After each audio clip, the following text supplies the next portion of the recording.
On September 30th, 2015, the auction house Kunke is going to sell the Numitor collection featuring coins and medals of the Archbishopric of Salzburg in auction sale 268. They provide an illuminating insight into the history of this important ecclesiastical province from early modern times until the secularization. The year is 1500. The Imperial Diet adopts the execution order in Augsburg as the first empire-wide prosecution of criminals. Pedro Cabral sets his foot on Brazilian ground, and the French expel the Sforza from Milan. 1500 would be a suitable date to let the early modern period begin, but the boundaries are blurred in general history as in monetary history. A telling example is this coin of Leonhard of Koitschak. He held the office of Archbishopric of Salzburg between 1495 and 1519. Both Leonhard and his coin ranges somewhere between the medieval and modern times. The obverse of the coin refers to the medieval tradition depicting the patron saint, Saint Rupertus, with the salt barrel and the crozier. Rupertus was the first bishop of Salzburg. He was of noble descent and was thus granted the right to missionize by the Duke of Bavaria. Of course, he needed a central headquarter. He found it in a small town called Juvavum that had evolved around an ancient monastery. Due to the fact that Rupertus funded his headquarters with the revenues of his salt trade, the Juvavum soon became Salzburg. Numismatists believed for a long time that the depiction of Rupertus harked back to an idea of Leonhard of Koitschak. Then, however, the Munich coin cabinet acquired a unique gold gulden showing a similar depiction. Thanks to the small family crest below the monastery's coat of arms, the specimen was identified as a coin of Sigismund of Wolkersdorf. Sigismund was in office between 1452 and 1461. He was the last medieval archbishop to strike coins in Salzburg, and the first one to choose Rupertus for his coin images. The auction house Kunke is proud to offer the second known specimen of this important coin type. Let us get back to Leonhard of Koitschak. On some of his coins, he presents himself as a Renaissance ruler with his own portrait. The reverse depicts the famous coat of arms with a turnip. This turnip refers to an amusing story, telling of young Leonhard living a somewhat dissolute life. When he was visiting a conservative uncle, a peasant, Leonhard is said to have infuriated him so much that his uncle threw a turnip at him. According to the legend, Leonhard improved his behavior and borrowed the turnip for his coat of arms. As a matter of fact, Leonhard was of noble birth and had no uncle who cultivated turnips. Instead, the turnip had been a part of the family crest for 1.5 centuries. His successor, Matthew Lang of Wellenberg, had a different background. He belonged to an Augsburg-based burgher family and was the protege of Emperor Maximilian I. It is hardly surprising that most of the dies for the gold and silver coins of the archbishop were created by Ulrich Ursenthaler, the emperor's most gifted die cutter.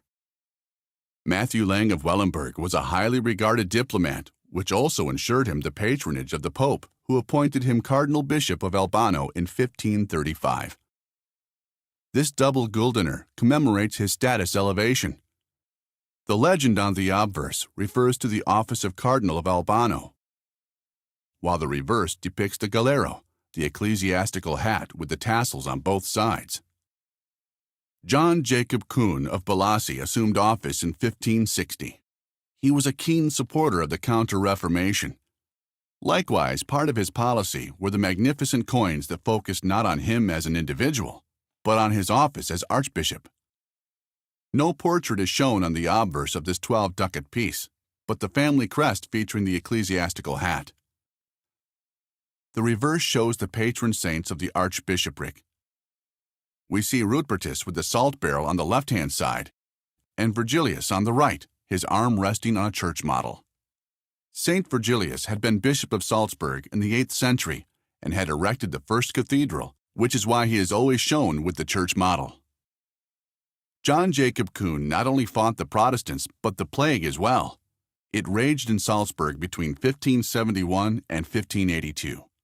This terrible disease can be linked to the revival of an earlier subject, which we find on a 1571 double Schalthaler. It depicts Saint Radiana.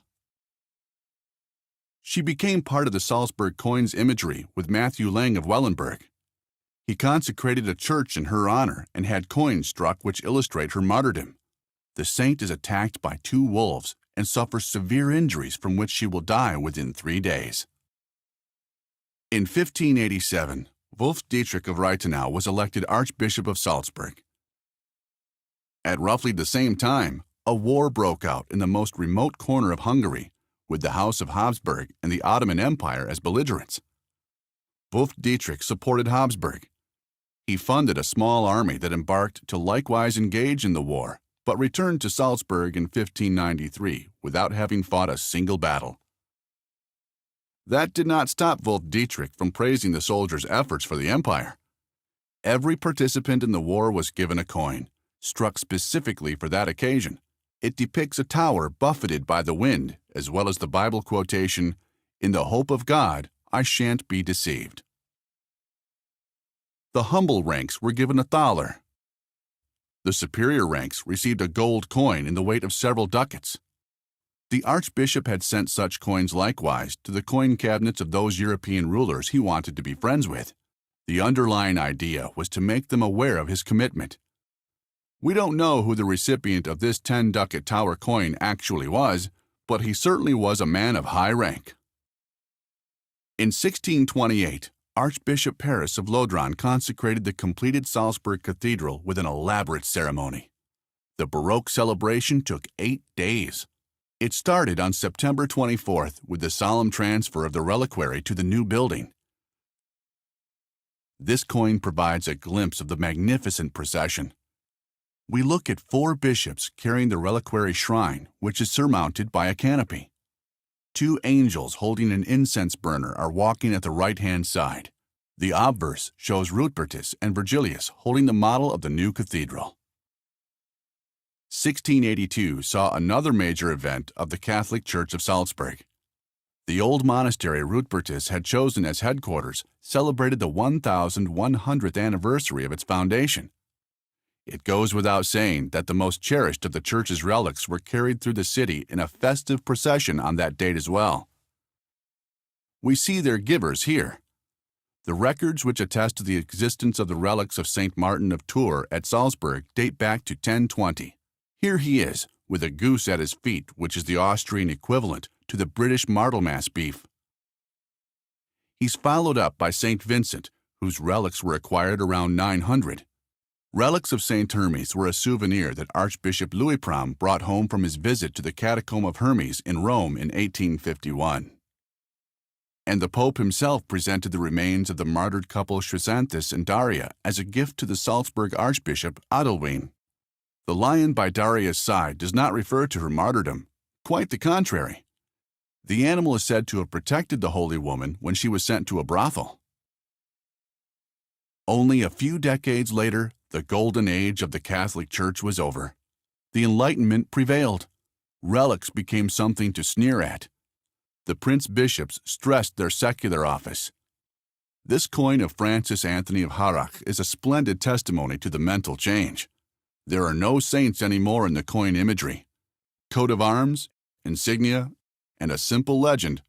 This is all it takes. The portrait of the prince-bishops increasingly replaced St. Rupertus. However, Leopold Anthony of Firmian expelled the Protestants from Salzburg in 1731. Contemporaries considered his actions a crime against humanity throughout Europe. 20,000 families were forced to leave their homes without any kind of compensation. 1/5 of the refugees lost their lives. It comes as no surprise that a great number of medals were created which condemned the actions of the Archbishop of Salzburg, but commemorated the help of the Protestant princes, just as our piece does. On the obverse, we see an emigrant family wearing the characteristic Salzburg costume. The reverse depicts an angel showing the castle of Zion, representing the heavenly realm to a refugee. In the 18th century, Salzburg looked very similar to what today's tourists are accustomed to. The skyline included the Salzburg Cathedral and the Hohensalzburg Fortress in the background, with St. Peter's Abbey, the Franciscan Church, and the college church at the right-hand side. The Archbishopric's days were numbered, however. The French Revolution challenged the fact that a Catholic bishop was disposing of secular power. In Salzburg, Archbishop Hieronymus of Colloredo faced open hostility as well. A testimony to that is this 1790 Konventionsthaler, which is known to numismatists as Löwenthaler.